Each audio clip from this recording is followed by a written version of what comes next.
Hello, everyone. Welcome to Chasing a Murderer. And we've got to talk more about this guy with the creepy smile, Brian Walshe, who is married to Ana Walshe, and his wife is missing. If you are not familiar with this case, you need to jump back and watch my previous videos, because here we're just going to do a brief overview. So right now, I have an interesting update on this case attached to Ana Walshe. She went missing at the first of the year, and now investigators are zeroing in on her husband, Brian Walshe. And this story is only getting more intense as we move forward. Investigators say that they have discovered DNA of somebody's in the basement of this couple's home in Massachusetts, along with they expect a weapon or knife, which also had residue. Investigators head out to a landfill where they discover more evidence that they believe might be linked to this case. It includes a hatchet, and this is what one source had to say. Quote, search activity conducted north Boston yesterday resulted in a number of items being collected, which will now be subject to processing and testing to determine if they are evidence value to this investigation. No detail on those items will be disclosed at this time, end quote. So again, the items that people who are following this case believe that investigators found was a hacksaw, hatchet, and a source of DNA, and I refer to it as residue to make it monetize friendly. And I try to monetize my work so that you guys don't have to donate, but it doesn't always work. I like making this information free to everyone. Cable is ridiculously expensive.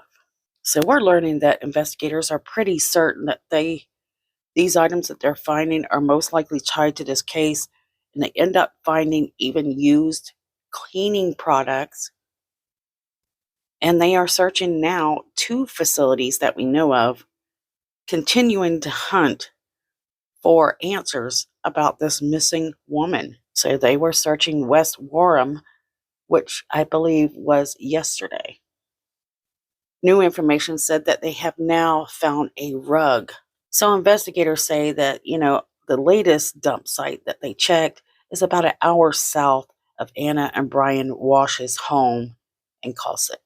And the second one is Massachusetts Resource Recovery Facility in West Wareham. And at this place, this is where they burn garbage and trash to generate electricity. So that would be a perfect place to dispose of evidence. And if this is the case, and Anna's husband is suspect or guilty in this, well, he did his homework, and now everything is just on the clock. This is a matter of them doing the testing and putting the pieces together before probably upgrading the charges. Brian Walshe is behind bars right now for interfering with an investigation. He was already on house arrest. And we know that this man, we find out that he actually didn't even become very concerned about his wife's whereabouts until he talked to his wife's boss asking about information about his wife. It was actually Anna's employee that called the police and reported her missing.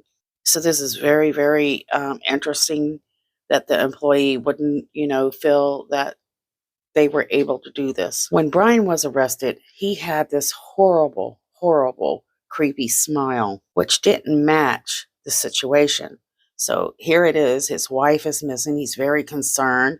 And then he hasn't made any attempt to really reach out to the media, talk to the media. And when he's arrested, they haul him out, and he has this huge smile on his face. What exactly is so funny about that situation? His wife is missing. His kids have been hauled off. Well, people are wanting to know more on this guy. So they're seeking more on his background. But that hasn't proved easy.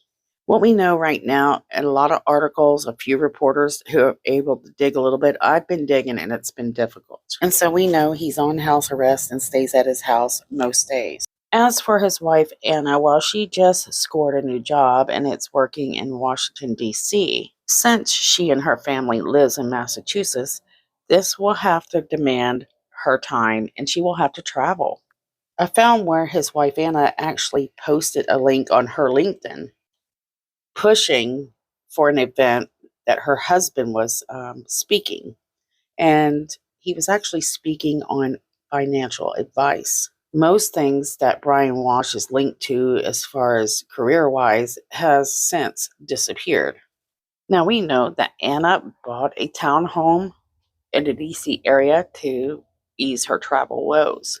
New Year's Eve, well, they hang out with a friend according to Brian, and then she has to go to work. But once she goes to work, according to Brian, his wife goes missing. About a week or so before Anna goes missing, we're learning through the New York Post that Anna reaches out to her mother asking her to come visit, but her mom isn't able to. Now the mom is actually looking back and saying that this seems like this is a cry for help. Perhaps there was trouble brewing in her marriage. Her family lives in Siberia, so it's not a hop, skip, and a jump.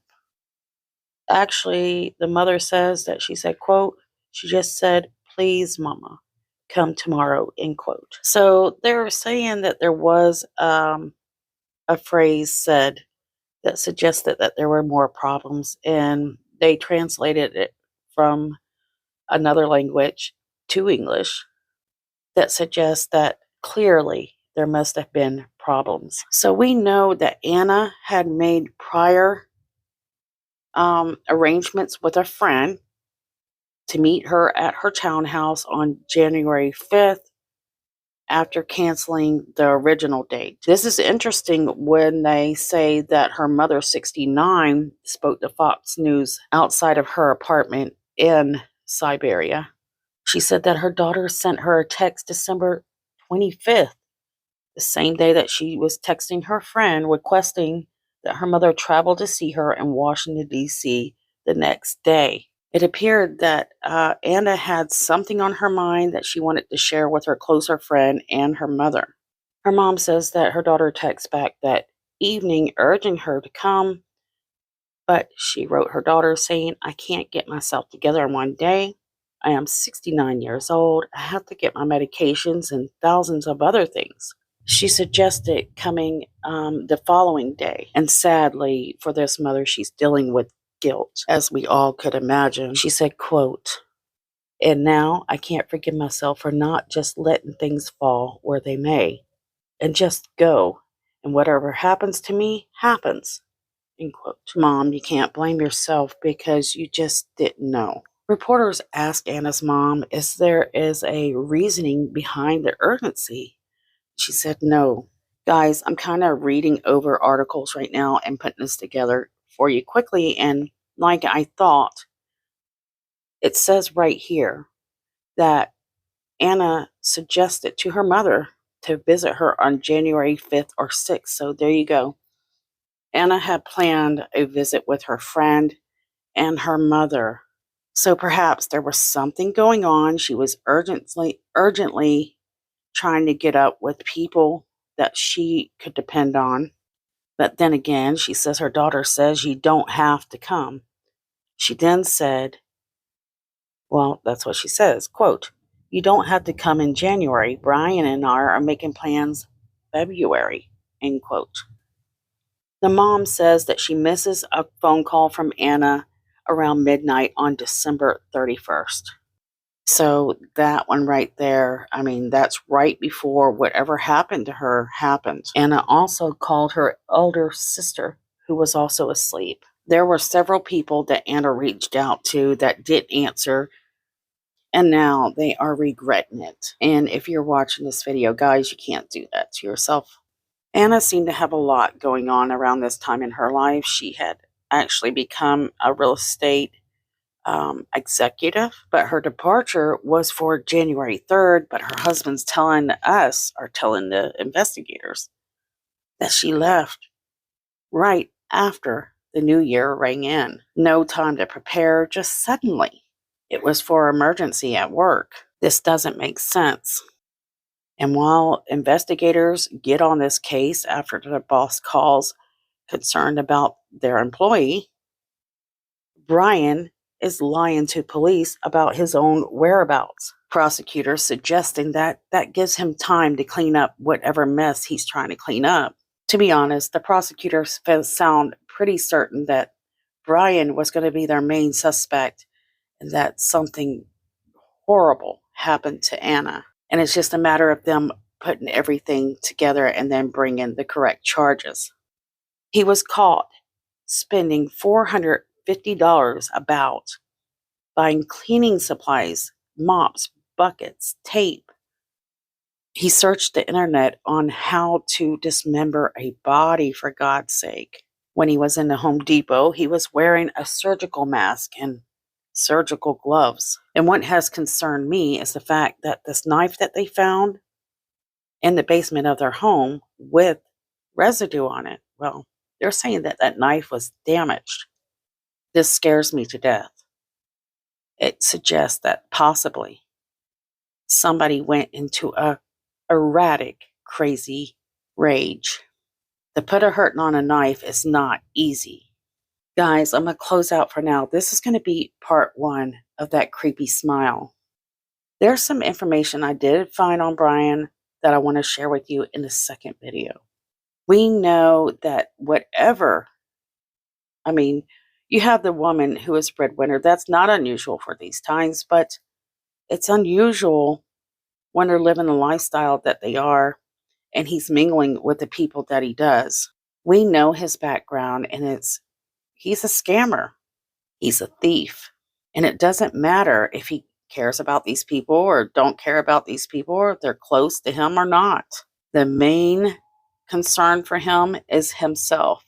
I'm not going to close out yet. Hang on, I forgot something. So, Brian has had a friend or a person that he's known since the age of 13.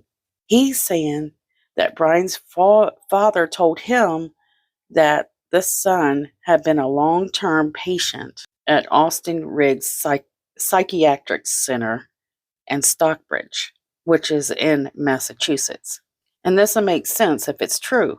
They say that he had been diagnosed as a psychopath.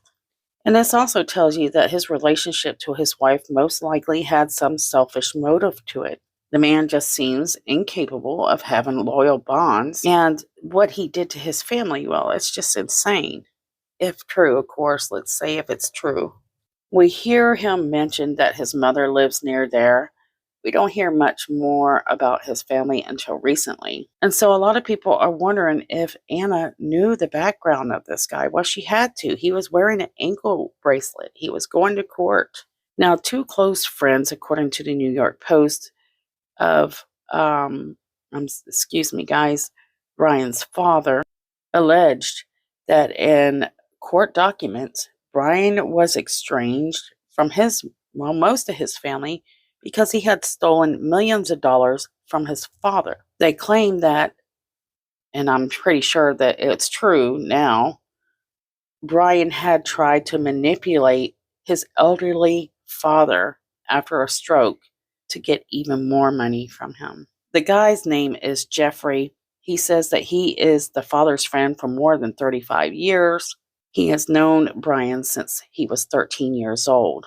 So I'm certain they're going to see a few more people come forward and share some background information, which police need badly because, he doesn't seem to have this stable job that most people have. His background is so sketchy. And even the relationship, Ana being with this guy, well, that's sketchy. A lot of us are asking, how could she love this guy? Well, psychopaths are good at getting what they want, if he indeed is a psychopath. Here's a news clip. Scott, but this friend told us he used to be very close with his father. What happened was a falling out over money and the allegation that Brian destroyed his father's will. I was probably as close to the inner dynamics of it. Brian was not like other young people. He was always dressed in Armani and penny loafers. When he was like 13, I never saw him in dungarees. He just wanted the finest things in life. You just heard from a close family friend. He disguised his voice and didn't want to be known, so he's anonymous. He says when Brian was growing up as a teenager, he didn't get angry, he didn't cause problems, he didn't drink, smoke, do drugs. He was respectful. And that when he did this to the will, well, he stabbed his father in the heart, metaphorically. The family hasn't been the same. So he was manipulating his sick father instead of taking care of him to get his hands on loads of money. But for him to have been such a good teenager and a good kid, he was not one of the father's inheritors on this will. So what created that? Did that happen after all this? Well, we still have a lot to uncover in this story, guys.